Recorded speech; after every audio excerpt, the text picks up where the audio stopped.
My name is Julie. I'm standing outside the restaurant where I just had what felt like a battle with my family. My hands are shaking, but this time, it's not from fear. It's from the overwhelming sense of finally standing up for myself.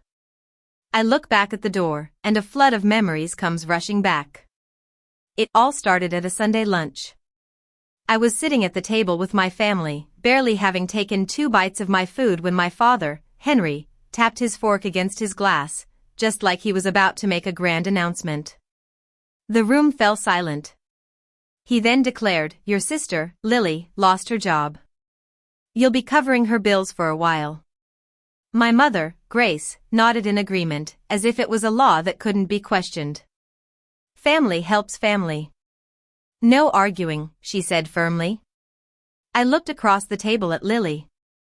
She was sitting there, scrolling through her phone with freshly manicured nails, a designer handbag by her chair, and not a hint of shame on her face. For years, I had been the reliable one in the family. Whenever someone made a costly decision, I was the one they turned to. I had paid for emergency rent, covered car repairs, bought groceries, and even drained my savings for Lily's so-called reset. But on that fateful afternoon, something inside me snapped. I took a slow sip of my coffee, placed the cup down, and said, "She's an adult. She can take care of herself." The room froze. My father's face tightened, and my mother whispered my name as if I had committed a great sin. Lily finally looked up from her phone. I pushed back my chair and stood up. I didn't yell, and I didn't cry. I simply looked at them and said, "The money stops today." Then I walked out before they could use guilt as a weapon against me. The next morning, my phone wouldn't stop ringing. I let each call go to voicemail. Usually, their panic would have become my problem, but this time was different. Beneath the guilt I felt, there was a newfound clarity. My father hadn't asked if I could help, he had just told me what to do. My mother hadn't suggested a discussion, she had demanded compliance. And Lily had said nothing, relying on my parents to make me the solution. I drove home, locked my apartment door, and opened my laptop. There, in a locked file, was the spreadsheet I had been keeping for years, labeled family loans. I typed in the new category, Lily Unemployment Support, before they even sent me the amount. As I stared at the total at the bottom of the file, I was shocked by the number. Over 8 years, I had given or paid out $48,732.17. Those cents made the number feel even more real and insulting. I clicked through the screenshots and read the messages. There were memories of Lily crying about being evicted, only to post pictures of a fancy brunch the next weekend. My mother had always told me to be patient with Lily because she was not as resilient. My father had warned me that if I refused to help, I would regret abandoning my sister. That night, I printed out all the evidence. It was like a court exhibit, filled with dates, amounts, screenshots, and text messages. At 1:13 in the morning, Lily texted me, "You embarrassed me today. Hope you're proud." I thought about what to say, but in the end, I sent a simple message, "I'm proud I finally embarrassed the right person." The next day, the real war began. My father called my office landline. He said I was making things uglier than they needed to be. I told him that if he called my workplace again to pressure me over Lily's bills, I would block him everywhere. He hung up first, but something had changed in me. I wasn't worried about going too far, I was wondering why I hadn't done this sooner. After work, I took steps to protect myself. I removed my parents as emergency contacts on my accounts, changed passwords, and canceled the automatic transfer that had been a monthly subsidy for Lily's groceries. I also prepared a message to send to my family, attaching all the evidence. I was no longer afraid of their anger, I was afraid of how peaceful my life might become without it. By Wednesday evening, my family changed their tactics. My mother posted an old photo of Lily and me on social media with a caption about a mother's broken heart when her daughters forget each other. Cousins and aunts started messaging me, asking me if I was really refusing to help Lily after her mental health crisis. They said my parents were getting older and didn't deserve stress. But I had the evidence. I didn't respond online. Instead, I waited for my mother to send me a long text accusing me of humiliating the family and begging me not to make Lily feel worse. I replied that I would come to Sunday dinner and that everyone with an opinion should be there. She said I should come with an open heart, and I told her I would come with records. On Sunday, I arrived at my parents' house with a plain black folder under my arm. The relatives who had messaged me were there, sitting stiffly in the living room. Lily was on the couch, wearing an oversized sweater and no makeup, with a wounded expression. My father stood near the fireplace, arms folded, and my mother hovered beside him, her eyes red as if she had been crying. I didn't sit. I placed the folder on the coffee table and said, "Before anyone lectures me about family, let's make sure we're all on the same page." My father snapped, "This is not a courtroom." I replied, "Good. Then no one should be afraid of the evidence." I opened the folder and pulled out the first page, a summary of all the payments I had made for Lily since I was 24. I slid copies across the table. My aunt picked one up, and her eyebrows shot up. My cousin whispered, "Is this real?" Lily's face turned red. My father's voice turned harsh. "You kept a ledger against your own family?" I looked at him and said, "No. I kept proof because my family kept lying to me." Then I read a text from my mother admitting that she knew Lily had used money meant for certification classes for a luxury retreat. My aunt's mouth fell open. Lily jumped up and said I was twisting things, but I played a voice message from my father where he said, "Don't tell Julie what it's really for. She gets judgmental when she thinks Lily isn't trying." Hearing his own voice in the room drained the color from his face. My mother started crying for real. She said they were just trying to protect Lily. I asked, "From consequences or from growing up?"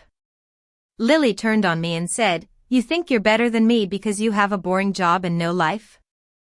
I smiled coldly and said, "No, Lily. I'm done funding a life you mock." My father slammed his hand on the arm of the chair and said, "Enough. You will not disrespect your sister in this house." I looked around the room at the uncomfortable relatives, my mother wiping her face, and Lily trembling with rage.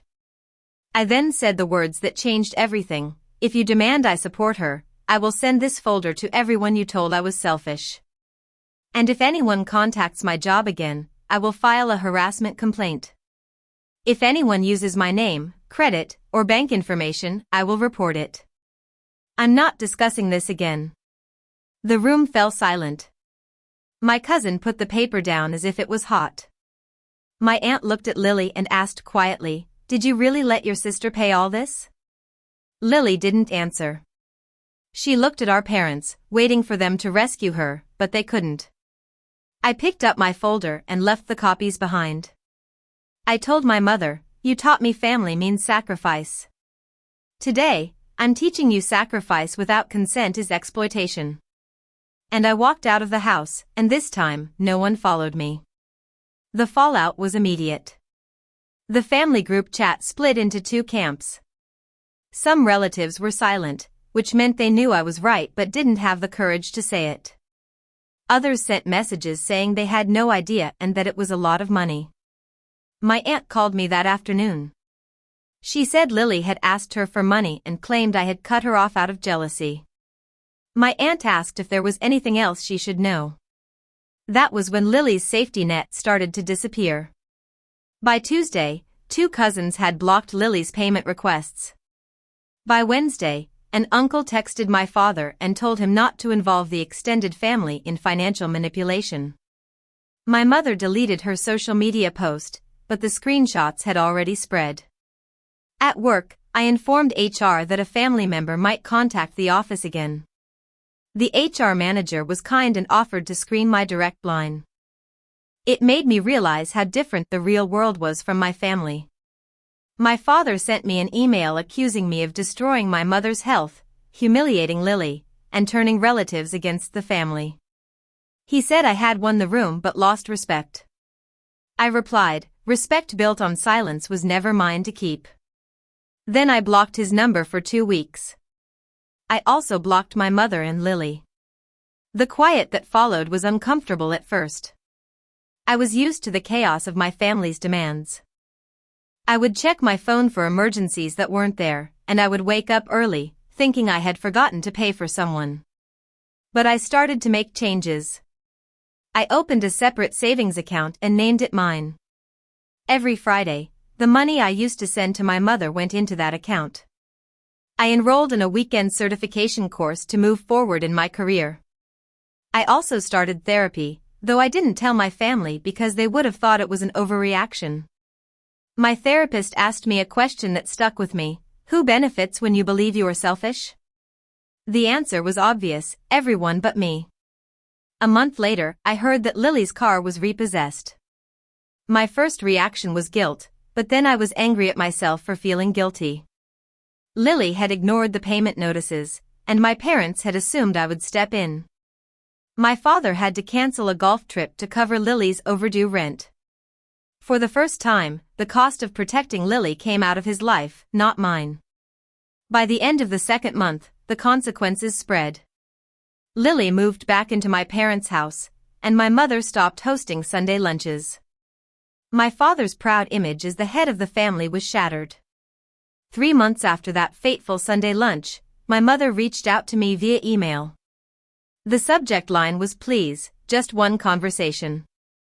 I almost deleted it, but I wanted to know if time had changed them. I agreed to meet them at a restaurant.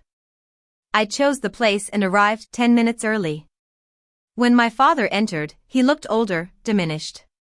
My mother carried a purse full of tissues, and Lily came last, wearing sunglasses indoors.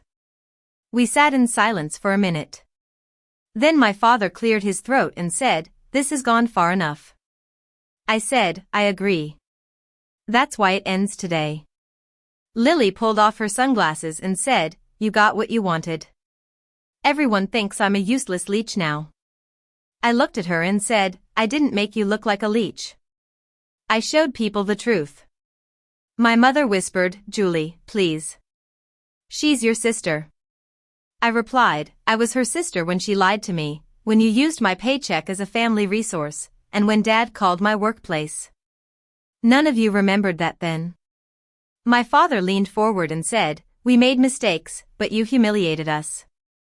I took out a single sheet of paper with my terms: no more money, no payment requests, no contacting my workplace, no public posts about me, no using relatives as messengers, and no entering my apartment building. Any future relationship would require a written apology. My father scoffed and said I was treating them like criminals. I said I was treating repeated boundary violations as they were. Lily laughed bitterly and said a written apology was ridiculous. I told her, "No, Lily. I finally understand I'm important to me." The server came by and took our water orders, sensing the tension. My father said, "Your mother has barely slept. I hope you're proud of yourself." I replied, "Mom's sleep is not my responsibility. Lily's rent is not my responsibility. Your reputation is not my responsibility. I'm responsible for my choices, and I've paid for yours long enough." My mother started to cry and said they were scared for Lily. I nodded and said, "I believe you, but you were never scared for me. You watched me shrink my life to keep hers comfortable." Lily stood up and said she wasn't going to be attacked. I told her I hoped she would get a job and build a life, but I would never pay for her refusal to try again. She grabbed her bag and walked out. My mother asked if an apology would make me come home for dinner. I shook my head and said an apology was not a ticket back to normal. My father refused to sign the paper, and I said we had nothing else to discuss. I stood up, left enough cash for my drink, and said, "I'm not asking you to choose between your daughters anymore. I'm choosing myself." Then I walked out. After that, my life didn't become perfect overnight. I still had bad days and felt guilty during family holidays. But I no longer let those feelings control me. I focused on rebuilding myself. I finished my certification course and got a promotion. The raise was more than the money I used to send to my mother. I booked a weekend trip to the coast with my own savings. It was simple, but it was mine. A month after the restaurant meeting, my mother sent me an email with an apology. She wrote that she had confused my strength with endless capacity, and she apologized for all the things she and my father had done. I printed the email and put it in a new folder called Possible. My father didn't sign the apology, and Lily didn't send anything. That told me a lot. A week later, my mother asked if we could have coffee. I agreed with conditions, and when we met, she was nervous. We talked awkwardly at first, and she asked about my promotion. I told her, and she said she should have celebrated me more. I said, yes, you should have. My father remained silent for another month. Then he mailed a check for $5,000 with no note. I sent it back. He then emailed me, saying he didn't know how to talk to me anymore. I replied, start with the truth. Lily eventually got a job at a local salon as a receptionist. I heard she hated the hours but liked having her own money. I was glad. I didn't want to destroy her, I just wanted her to be independent. My story didn't end with a big family reunion or a victory in court. It ended with a locked door, a balanced account, a quiet phone, and a life that finally belonged to me. On Thanksgiving, I cooked dinner with friends and a neighbor. My mother sent me a message saying she was thinking of me. I replied simply, I am happy. I hope you are well. And that was enough.